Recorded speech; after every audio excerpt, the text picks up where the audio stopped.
Thank you, Jack. Kia ora koutou katoa. Ngai tahu whanauka.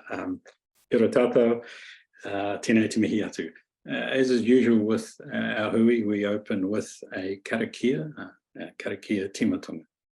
Whakatakatahau ki te uru, whakatakatahau ki te tonga, ki makina kina ki uta, ki mataratara ki tai, i hiaki ana atukura, he tio, he hoka, he hohu, tihei Māori. And it's very apt that we use that one as it acknowledges the impacts of the winds and asks for them to calm so that we can progress and enjoy the fruits of our labour for the day. So welcome to you all. And back, Jack, some formal comments.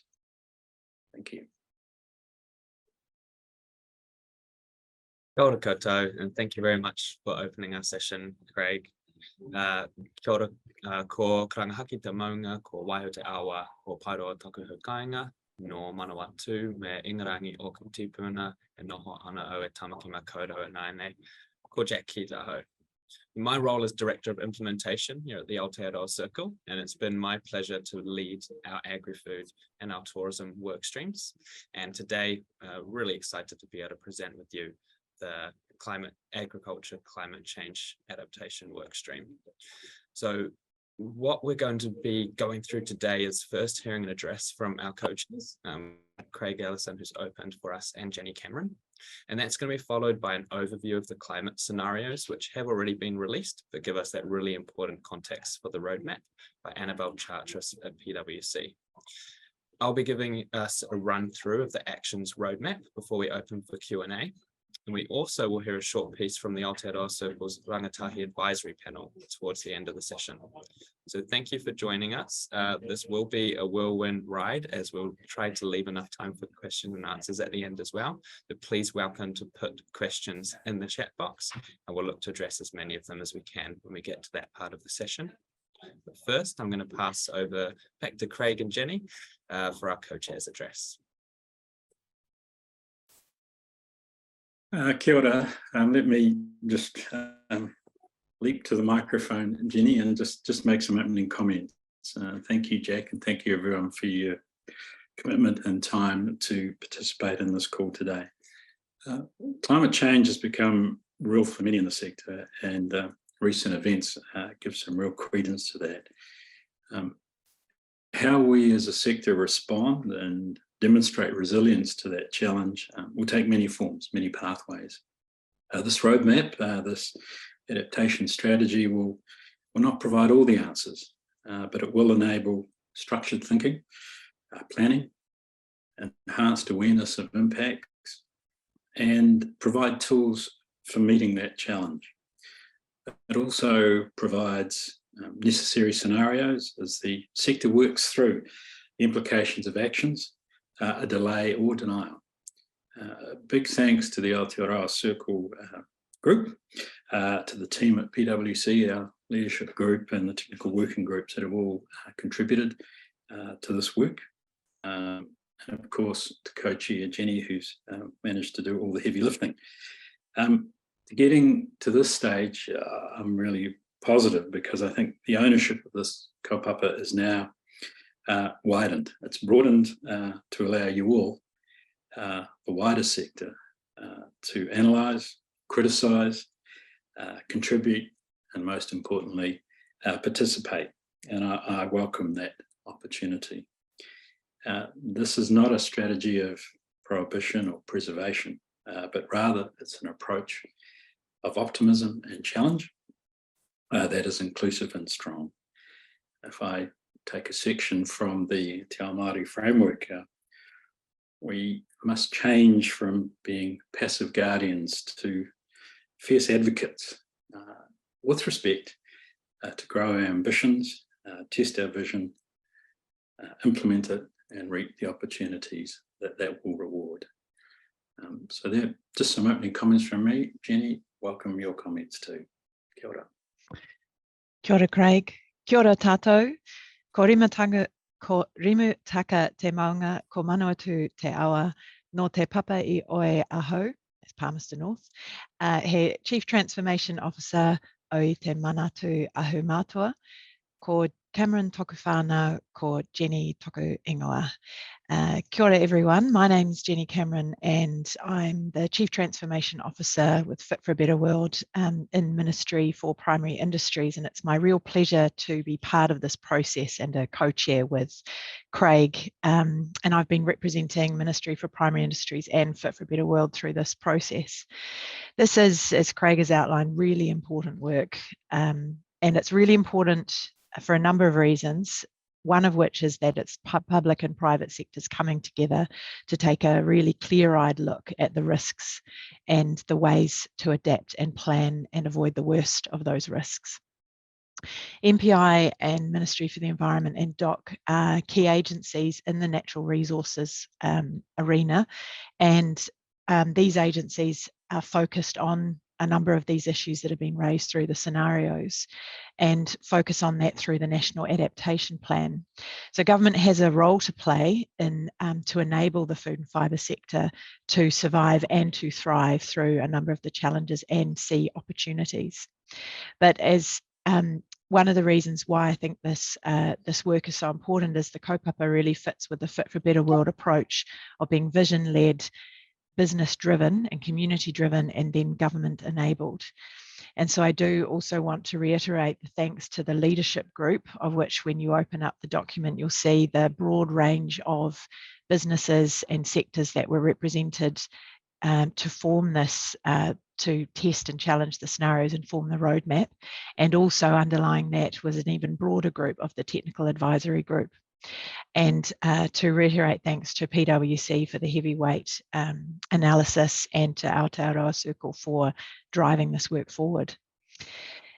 So the food and fibre sector contributes at least 10.7% of GDP for New Zealand economy. It's 82% of our export trade, and 360,000 New Zealanders get up every morning to go to work in our food and fibre sectors. So that equates to around 1 in 7 of New Zealand workforce. So we know it's critically important for New Zealand. And our ag sector relies on nature and relies on weather. So there's no getting around the fact that this work is extremely important for us all to be aware of. It's also undeniable that we are facing more extreme weather events, and these are creating pressure on our systems, of our supply chain systems, on our ecosystems, and on our communities. As we already know, and a number of you are already facing this through your businesses, is that climate change is having an impact already. And the most recent and vivid example of that was cyclones Hale and Gabrielle, which have had an impact across 6 regions and sectors as diverse as wine, apples, kumara, onions, beef, dairy, forestry, kiwi fruit, and then through to the coastal impacts on our shellfish and our fisheries. So why should you care about this work? Well, you've logged into this webinar, which is a great first start. But I think that why you should do something about this off the back of this work is that these severe and frequent weather events are costing our economies and our businesses millions of dollars now, and that's likely to increase. So we know that insurers and banks are factoring those risks from climate change, but also the role of nature is being factored in. So we've got an opportunity to see how we can reduce that risk, and how we use our land can exacerbate or alleviate the risks as well. So I'd really like to encourage all of you on this call to take the information, use it, discuss it, challenge it, question it, but the main point is having the conversation and discussing it. So whether you take this as an exercise in your subsector, whether that's across deer, sheep, beef, dairy, kiwi, wine, etc., or looking at it regionally from a land use perspective, it is a sobering and important process to get ahead and start building in the factors that take that into consideration. So giving some practical examples of that, we know that there are businesses now already looking at the impact from water level rise or from erosion, what that might mean for critical assets, what that might mean for routes in and out, what it means for energy and communication resilience. So farming businesses are now looking at solar and batteries for individual or community resilience, and whether that's actually a legitimate cost to business to be prepared in the event of an event. Buying a digger as an asset that needs to be maintained for individual or community use, or how that cost could be shared around a community. Zespri has done some really good forward-thinking work. In October last year, they released their adaptation plan, looking at hail nets, different ways to prevent or just have those things in the case of early hail. So of course, we know we don't want this to become just another plan. The roadmap is the start with some key actions, both across government and the private sector. And the real work starts from here in terms of how we actually build an implementation off the back of it. I'd also encourage you to have a look at TNFD, the Task Force for Nature-Related Financial Disclosures, which Chapman Chip did a very good report with the Aotearoa Circle earlier on this year. And that's where, for business and governance, to really get your head around how that's going to start coming into the thinking, and how this links in with climate change adaptation as well. So the recent cyclones have really reinforced for everyone around the need to take it seriously and to build the services and protect assets and communities, and look at land use that's sustainable, both economically, culturally, socially, and economically, of course. Biodiversity and climate change, nature and agriculture all go hand in hand. Scenarios and roadmaps are tools, but they are just the start. So given you're on this call and the agriculture sector is a very practical sector, what do you do next? Read it, assess it, challenge it, take it into your business, take it to your management teams, your operational teams, make sure your board is thinking about this. If you're a part of an industry good body, look at whether there can be a subsector analysis and scenarios looking out ahead of what this information tells us, and then start thinking about what you might do if these sorts of things come into play, because to be forewarned is to be forearmed. And my final comment, to reiterate what Craig said, and I think a really wonderful example that came through with the leadership group and this work, was that point around becoming fierce advocates, becoming taniwha for the land and our communities. We know this information once you read the report and the scenarios, it's pretty sobering, so we can't ignore it. So what are we going to do about it? Thank you. Thank you very much, both of our co-chairs, Craig and Jenny. Craig, was there anything that you wanted to add before we hand over to Annabelle? I've seen that you've come off mute. Excellent. Well, thank you very much. So for the next part of our session, PwC's Annabelle Charteris will be taking us through a refresh of the climate scenarios. And Annabelle, of course, just let me know as you want me to switch through the slides as you're presenting. Thanks. Be muted again. Okay, I think I'm off mute. Great to see so many people having dialed into this call. What I will walk through in the next 10 minutes or so is the process that we went through over the past year, and a little bit of detail around the scenarios themselves. So perhaps if we go to the next slide, Jack, that would be great. Just very briefly, and this will be no surprise to any of you that have joined, there are certainly many risks that the agriculture sector is facing into as a result of climate change. And this is not something that is going to happen in the future. It is absolutely something that we are starting to feel the effects of now. And both Craig and Jenny have alluded to that in their opening. Because of that, that was absolutely the burning platform that brought about this work, and recognising both that there needs to be a response from the sector, that it needs to be coordinated, but there also are a number of opportunities that challenge brings to the sector as well. And then finally, the other consideration in undertaking this work is the climate-related disclosure standard that has come into New Zealand, and for a number of you on the call, you will have mandatory climate risk disclosure requirements that you need to meet next year. The XRB, the External Reporting Board, has encouraged sector-level risk assessment and scenario analysis as a supporting tool to help organisations consider their own climate risks and what they might do to progress the scenario analysis they need to undertake as part of that disclosure. Next slide. In terms of the project itself, over the course of about 9 months, we convened a series of workshops, and we sought to do 3 key things. Firstly, to define the climate scenarios themselves and the risks that are most material to the sector. Through that process, we then sought to highlight the challenges that those climate scenarios could bring to the sector, and then also identify the opportunities for the sector to adapt, to change, and to benefit from, I suppose, early adoption or early action.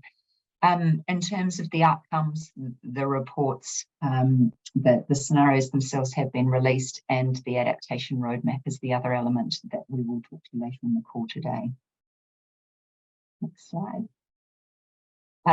As both Jenny and Craig have mentioned, this was not a small effort, and I want to thank everybody, as has already been thanked on the call, from both the leadership group and the wider technical working group.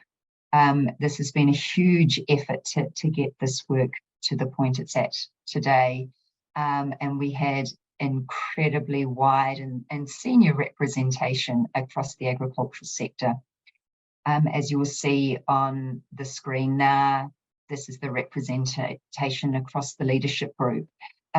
What we sought to do is ensure that we covered as many aspects of the agriculture sector, the food and fibre sector, as we could. And in particular, we focused as part of the analysis during the course of this process on 5 subsectors, which were dairy, sheep and beef, horticulture, cropping, and forestry.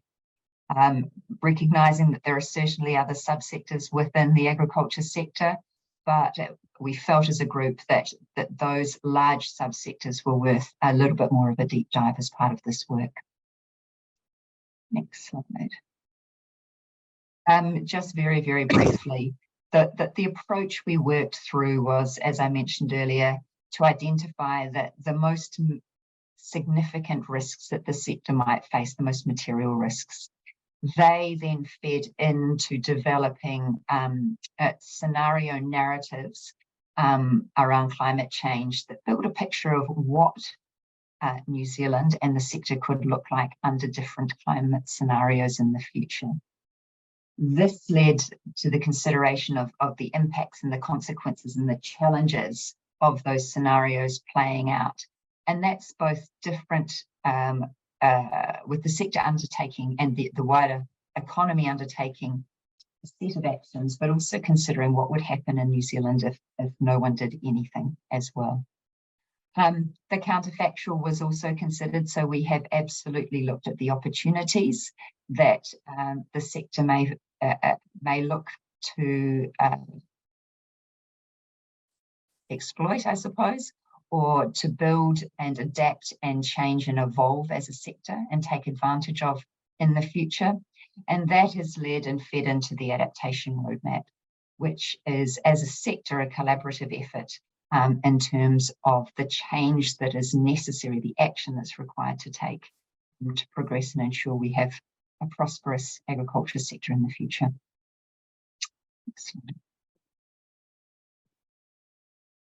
And now to the climate scenarios themselves. Okay.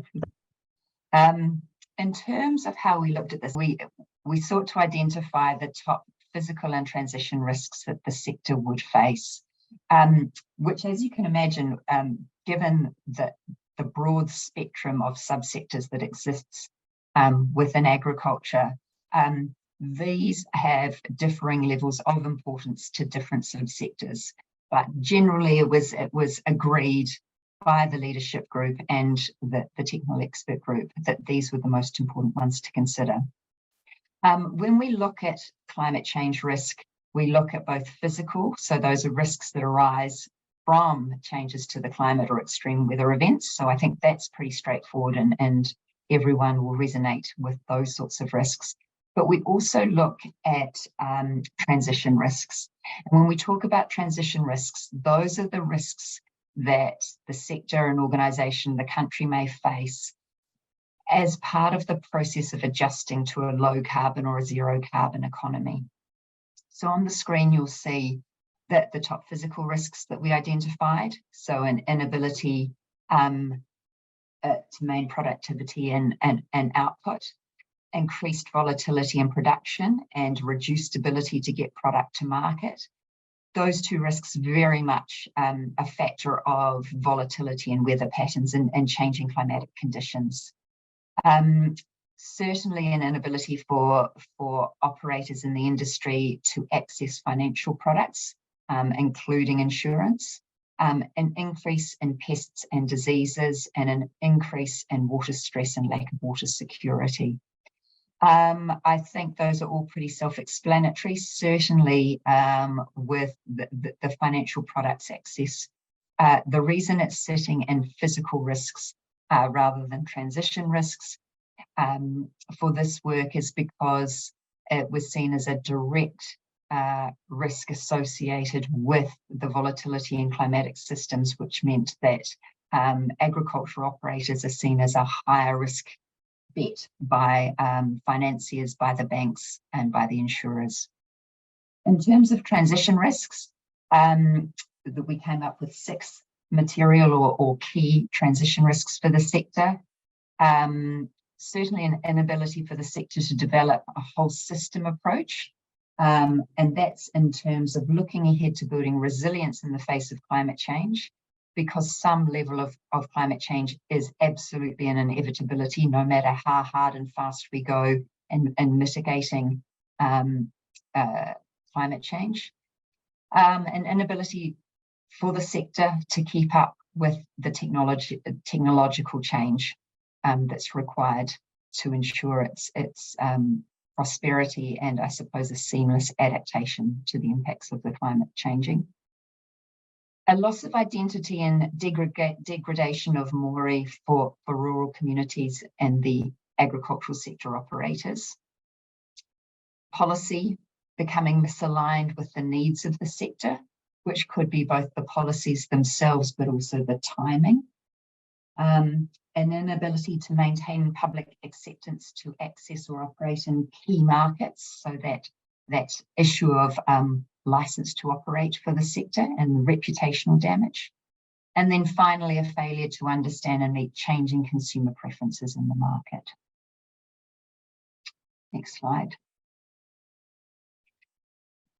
Those risks then became a key input into how we considered the impacts of climate change.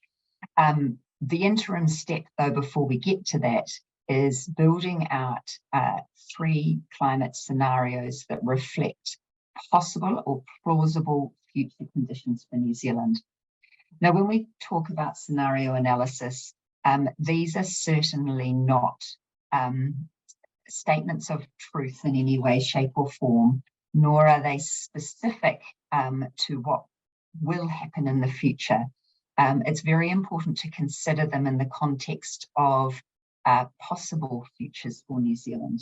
And that's why we look at a variety of scenarios, because we know for sure that there is going to be change as a result of the climate changing, but we don't know how hard or how bad it's going to be. So the 3 scenarios we explored looked at 3 quite different conditions that we may face in the future. We had an orderly scenario, which was essentially based on us achieving net zero by 2015 and a measured transition to net zero. That's the scenario that has the least climatic impact, though certainly for the agricultural sector, probably slightly more transition risk in the early years rather than later.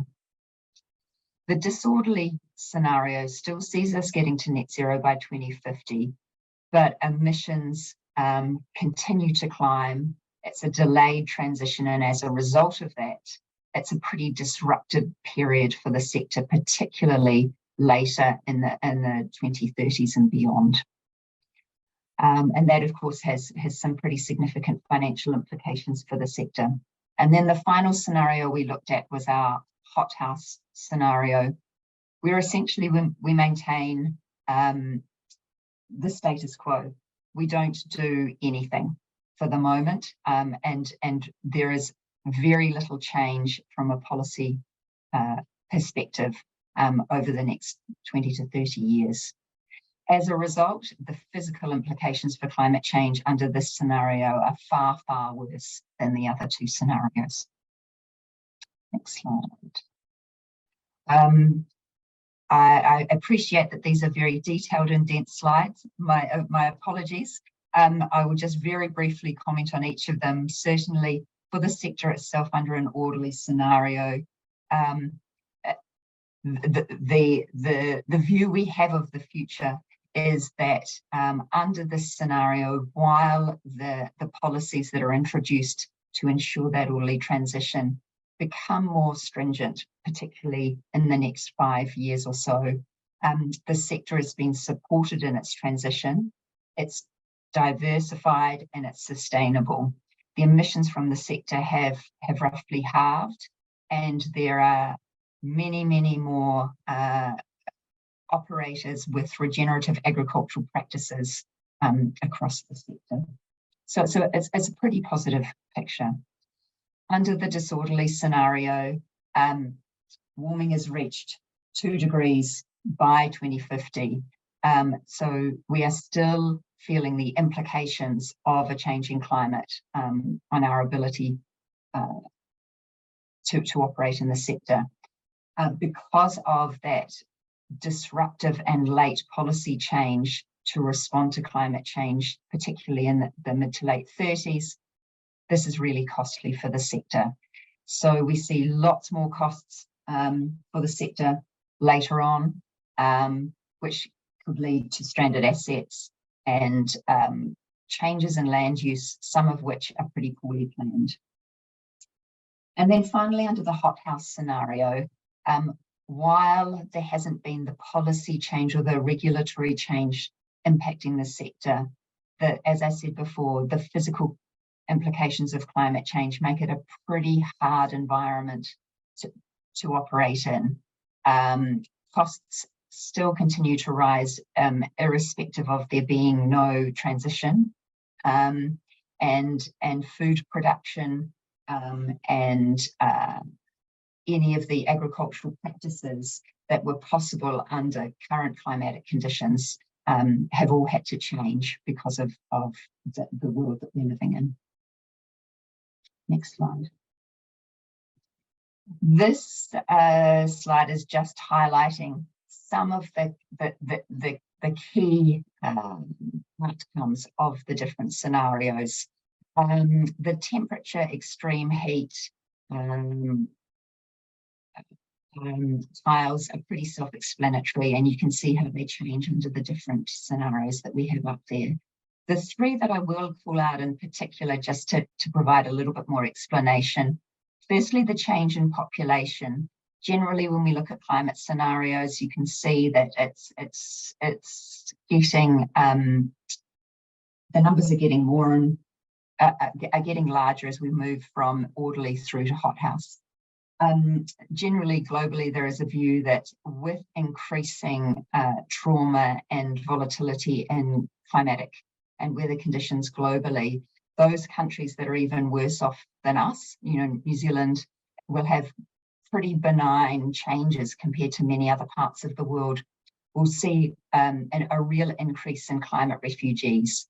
New Zealand will be seen as a safe haven from some of the worst impacts of climate change. So we are expected, if we are living in a hothouse world, for example, to see more and more climate refugees seeking to come here. In terms of and I can see a question around the stock production. The reason that we are seeing the stock numbers decrease the most under orderly is because of the policy environment that will drive that from an emissions perspective and the diversification of land use that's necessary to get our emissions down in order to keep that the warming to only 1.6 degrees. The view is, and these numbers come from the Climate Change Commission scenarios, is that under both disorderly and hothouse, we are seeing a less stringent policy implications on livestock headcount, even though climatic conditions get worse. And so as a result, under orderly, we have a much more diversified land use, still certainly with animals on the land, and probably more premium products coming out of New Zealand, but certainly less of them than we'd see today. And then finally, in terms of the carbon price, you'll see that particularly under hothouse, it is incredibly low. The reason we have really high and disorderly and in orderly, and then that really low carbon price in hothouse is again because the regulatory environment and that has not used carbon price as a lever to manage emissions.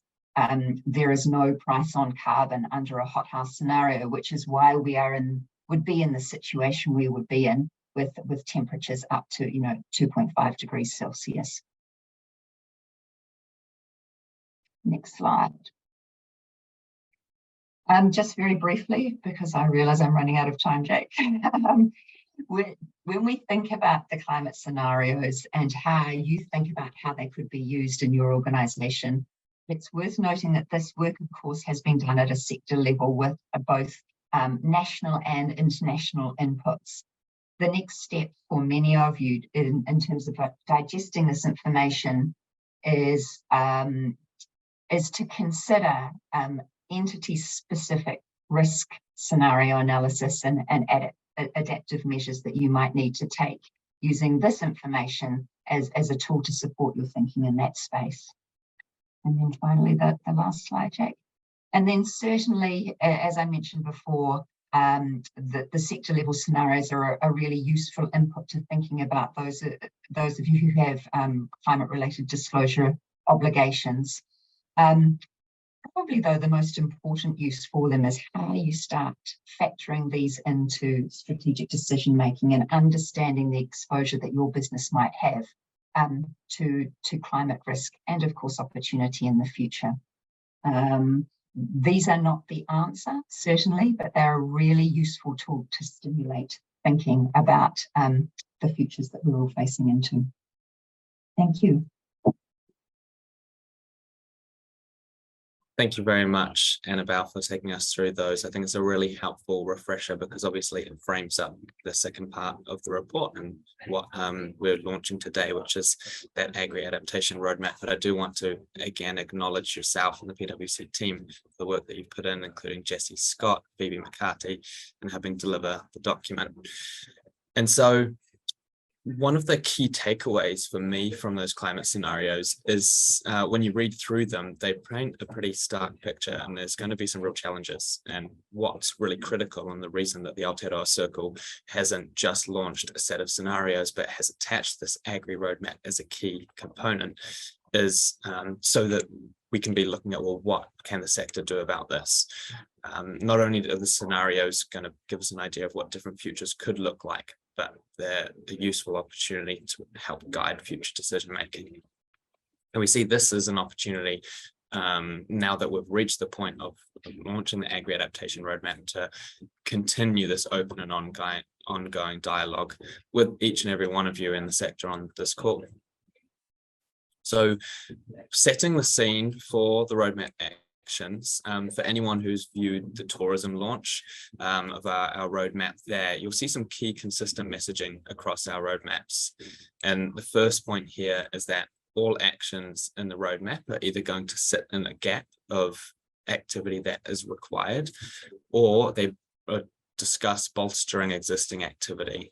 So direct duplication or overlap is avoided, but it may be that there's some existing activity that's connected to actions that are in the roadmap. And oftentimes that's been called out, actually written in the roadmap as well. And secondly here, the report doesn't just explain the actions, but also articulates the impact of those actions. So our audience, the readers, can see the real life implications of what we're expecting the outcomes to be from delivering those actions. And thirdly, as you're reading through, you see that we've sought to strike a bit of a balance between giving enough detail that you can understand what an action means and guide some implementation, but still enables those that are going to take accountability for delivering the actions to design the final kind of roadmap and implementation steps. I do want to also reiterate at this point just the comments about the breadth and depth of the engagement that's happened across the sector, from the leadership group and the technical expert group, our government agencies, our Te Ao Māori advisory, our special advisory, and many of those of you on the call today. What was really critical in putting together this piece of work, but would come as no surprise, is just the unique aspects of the agri sector that had to continually be considered.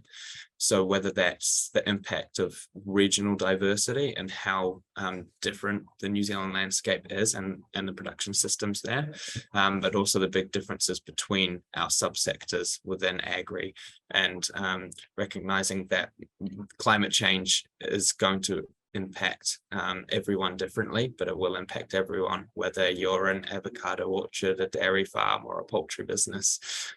So we wanted to make sure that action was focused at the most relevant areas while representing the diversity of the sector. To frame the actions, the leadership group and those contributors have given us a vision of to have a sustainable, climate resilient food system that builds prosperous and thriving communities. And the accompanying mission, which is to ensure that our sector is equipped with the tools and capability to enable successful adaptation to the impacts of climate change. So as you'll see in the final document, the roadmap's been split into 5 different goal areas, and each one of those areas has its own set of actions, but also outlines the objectives, the impacts, the time horizon, some of the existing activity, and the key stakeholders to be involved in implementation. So I'll spend a few minutes now just giving a high-level overview of each of the action areas, which you'll be able to read in more detail in the report. Goal 1 here is split into 3 actions, and they're all connected to knowledge and capability development. So firstly, a really important, more immediate priority is around identifying the production systems and regions that are most likely to be vulnerable to climate change across the country. And that's alongside adaptation pathway maps that can be used directly on the ground by farmers and orchard owners, others in the sector, for decision making. The second point here talks to extension programs being set up with formats of both online and in person, being able to be relevant to those different types of people who need to access this content, but also leveraging existing training resources and groups such as NZIPIM, extension activity like our catchment groups. And what was noted by the leadership group in putting together this action was the importance of pan-sector approach when it comes to climate change adaptation and being able to have cross-sector learnings. And thirdly, the adaptation plan development action talks about examples in action. So having 2 to 3 businesses per subsector, those sectors that Annabelle talked through, developing and publishing their adaptation plans as case studies for the wider ecosystem so that others can collaborate and learn. Goal 2 is around effective investment. And investment is obviously a core component of the roadmap and our climate change adaptation and the delivery of these actions. And there was discussion of a call for new funds or grants being set up. but assigning accountability and identifying new funding sources, especially at the scale for meaningful impact, was decided that it was too challenging, and that what was more important was to focus on leveraging existing funding and investment mechanisms. So the first action here talks to the strategic alignment of existing and upcoming funding from both industry and government to just ensure that those are accessible to climate change adaptation investments. And then secondly here is around rapidly scaling the kind of more accessible and fit for purpose funding through the existing banking system. So to enable our landowners to enable kind of climate change adaptation investment, essentially as an extension of existing sustainability linked loans and green loans, but making sure that they can be made available for investment at all scales. We couldn't have a modern roadmap that didn't talk about technology and data. And so it's obviously really important that leveraging this area and with all of these action areas, they're obviously quite interconnected. But under goal 3, the first action here is in regards to accessing the important climate change related data that is being captured within our research institutes, and the importance of a partnership platform that's going to enable the sector to make data access more efficient and economically sustainable, both for the data provider and the receiver. And we've outlined a couple of existing initiatives that are already underway there. Secondly, is gathering sector-specific adaptation indicators that can be used to measure, track, and report progress. And this is thought is really important as a baseline for climate impact and the adaptation response. And then thirdly, reinforcing the importance of existing projects in the sector for a more seamless integration between our tools, databases, and technologies that are there and currently being developed to support tactical and strategic decision-making for our agribusinesses and landowners. Goal 4 of 5 were areas identified as opportunity for innovation across the agri sector that link into climate change adaptation. One of those is on ecosystem services, which talks to an action of recognizing and rewarding agribusinesses for services such as enhancing native biodiversity, protecting natural resources, and particularly as they relate to enhancing climate change adaptation. And the biotechnology action in the roadmap is more specifically focused on modern genetic technologies and has 2 components, which includes collecting a greater understanding of the environmental impact of the technology and a pathway to modernize Aotearoa's stance if required. And finally, the 5th action area is around collaborative leadership. So aligned with the Manakai initiative, which the Aotearoa Circle launched at the end of last year, the leadership group wanted to really reinforce the importance of developing a values-based food system strategy for Aotearoa. And the second piece here, in the sector, we talk a lot about the attraction and retention of talent, but what the leadership group and actually our rangatahi advisory panel, who you'll hear from shortly, spoke to the importance of a sector level communication strategy to the country's whole public to really elevate the understanding of our challenges and the opportunities for all, rather than just those that we might be seeking to employ, and kind of looking to raise the general education and awareness across the public, but through true strategic alignment of how we communicate as a sector. So those actions will all be available in more detail in the roadmap, and that's to give you a taster of the content that's there. Though that's the end or the launch of our roadmap, it really just brings us to the start line at the Aotearoa Circle, and with many of you that will be involved in implementation. So the next steps will be working to set up those implementation and activation groups to drive these actions forward. Some will be led by the Aotearoa Circle and partners, and others picked up by sector organisations and government. And we're also intending to set up a live webpage of the Manakai and Agri-Adaptation actions as a kind of up-to-date register of the activities that are happening in these areas. So the report isn't released and disappeared, but can continue being built on. And so if you know of existing initiatives related to these actions and they arise or aren't called out on the report, you can email me, and I've popped my email on that slide as well. And that leaves us with the next steps being those actions identified as immediate priorities in the roadmap. We're looking to move forward, working with all of you to start delivering those.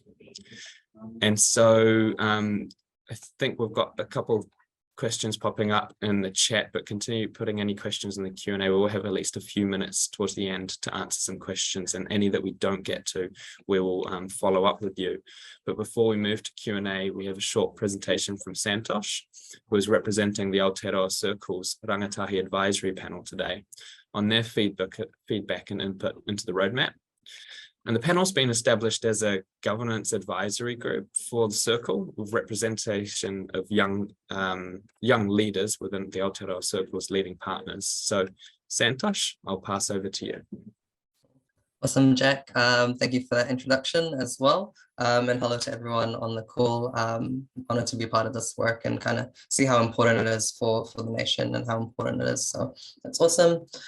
So I just wanted to share really quickly some of the feedback that we advise as a Rangatahi advisory panel for this work, and gave our views and our inputs at that level that we get to. So for us, the climate scenarios provided like a really clear demonstration for the urgency of action.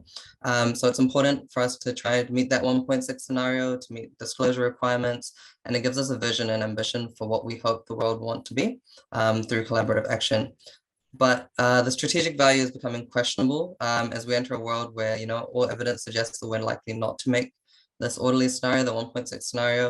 And I think at this stage of the climate crisis, it's not just informed action that we require, but really bold, collaborative, and ambitious action, which extends beyond like temporary gains and infuses, you know, innovative transformation across the sector. So some of the things that we have recommended, and I think have already been incorporated, which is amazing, is one, the hothouse scenario be reinforced, not only as the final of the 3 scenarios, but really prioritized as the most important and the very real potential circumstance that's going to happen with our lack of collective action. So communicating that and really making that the forefront, I think, is important because that's where we are headed. Another point that we raised was the actions in the roadmap clearly and continually link back to the climate scenarios so that we can emphasize the connection between the actions that we're taking at each level and what we're taking now and the consequences that we want or we're trying to avoid. So that's really important as well, so that they connect and make sense together. That new pathways, another point, and that new pathways and inspiring innovation be encouraged within the delivery of these actions, and that the roadmap is not considered like a laundry list or a exhaustive to-do list, but a starting point from which more transformative action can be evolved and made. It grows as a living document, not just one stagnant piece of time. Another point that we raised with this was we need to be world leaders in how we engage with technological innovation, such as modern biotechnology and artificial intelligence. So it can be prioritized and we can do things in different ways that haven't been done before, so we can actually unlock impactful change across the sector. And our last point was that the entire country needs to be brought along on this journey in a transparent and meaningful way. This is more than just like trying to recruit new people in the industry or trying to achieve a social license, to operate, but encouraging direct and indirect engagement across the whole sector and the country, not in an attempt to try and convince people in New Zealand to engage in individual silos, but show that, you know, the critical importance of the challenges, the opportunities that the sector has, and what we need to do to enable a better future for all of us. Yeah, and that was a really quick way of summarizing what we had. And I think I'll move back to Jack, but thank you for listening to me.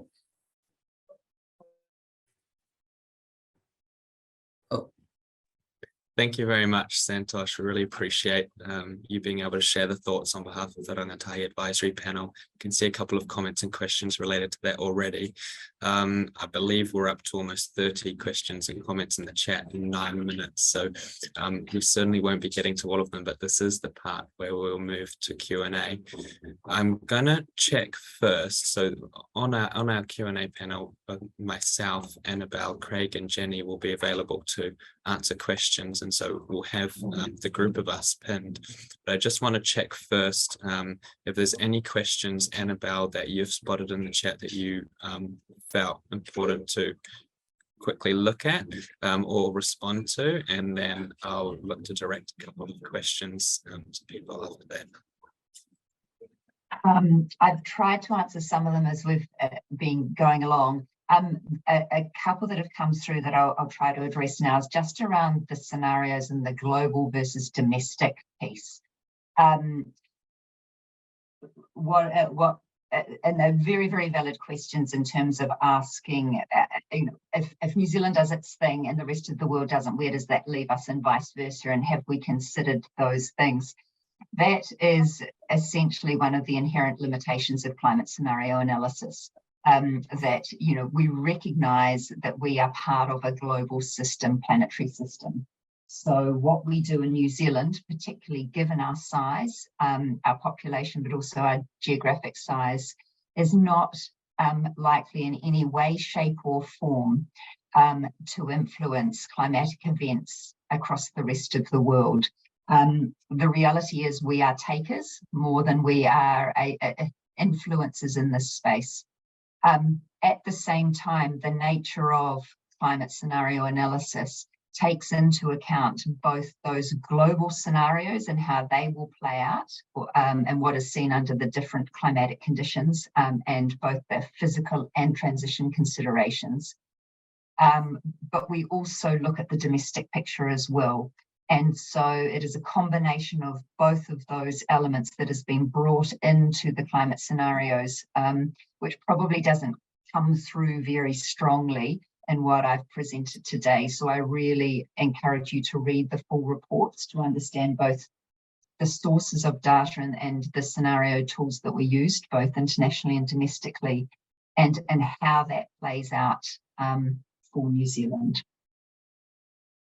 Thank you very much, Annabelle. Having a scroll through, there's certainly quite a lot of questions around the scenario. So if, but I can see that many have been answered. So do take a look back at the chat if there was anything that you wanted to cover and we may not get time to get back to directly. Another area that's come up, Jenny, I think I'll pass to you, which is talking a little bit, there's a couple of questions around the alignment with other work. And so we've had alignment with government agencies, and Fit for a Better World is a really key focus in this work. But can I ask you, how do you see the sector and the government work streams working together moving forward, and to perhaps talk about the alignment?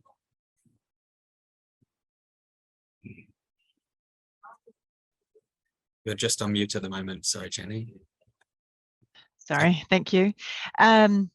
Yes, so I think it's a really good point, and this is designed as a tool to help businesses or sectors start on that process of thinking what if, and then how to build that into risk analysis. So there's always plenty of ways to cut down some of the and challenge and question some of the scenarios, but it is that conversation. There's, in terms of the alignment with the National Adaptation Plan, which is the key way that the government is approaching at a national level of how do we think through on these. The National Adaptation Plan has a range of actions in it. It's built every 6 years. The first report back on activities will be in mid-2024. And with the development of the roadmap, MFE and MPI have been looking very carefully around how this work would complement and bolster and potentially accelerate some of the actions that are already existing under that National Adaptation Plan as well. Thanks. Thank you, Jenny. And we do still have new questions coming in, but I think looking through, we've managed to answer most between the chat and the comments. So there's a couple more specific ones on actions that I think we'll get back to people directly with.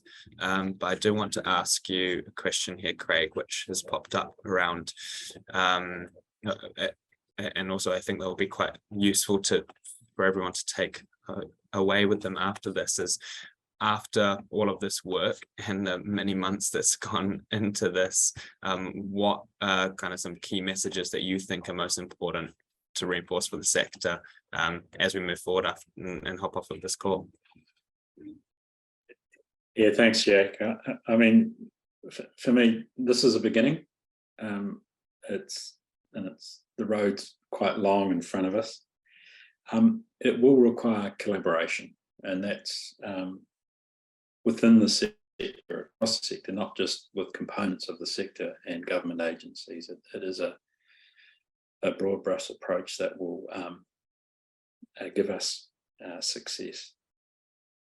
But above all, it will require leadership. We need a strong demonstration of leadership and commitment to make the changes that are necessary. Yes, the rest of the world may or may not do their thing. We have to do ours. We have to use a hackneyed phrase, but a real one. We have to be a good ancestor, and that's what sits on all our shoulders. So here's a tool. It's not the only tool, and it may not deliver all the successes we want, but it's a beginning. And sometimes you really do have to hold close to that beginning and make it work. Thank you very much, Craig. There's many excellent questions coming through, and I'm just a bit wary of trying to start answering them with 2 minutes to go. So rest assured, we will get a copy of all of those questions in the chat and get back to people individually. And if people do want to send through more comments or questions via email, please let us know as well.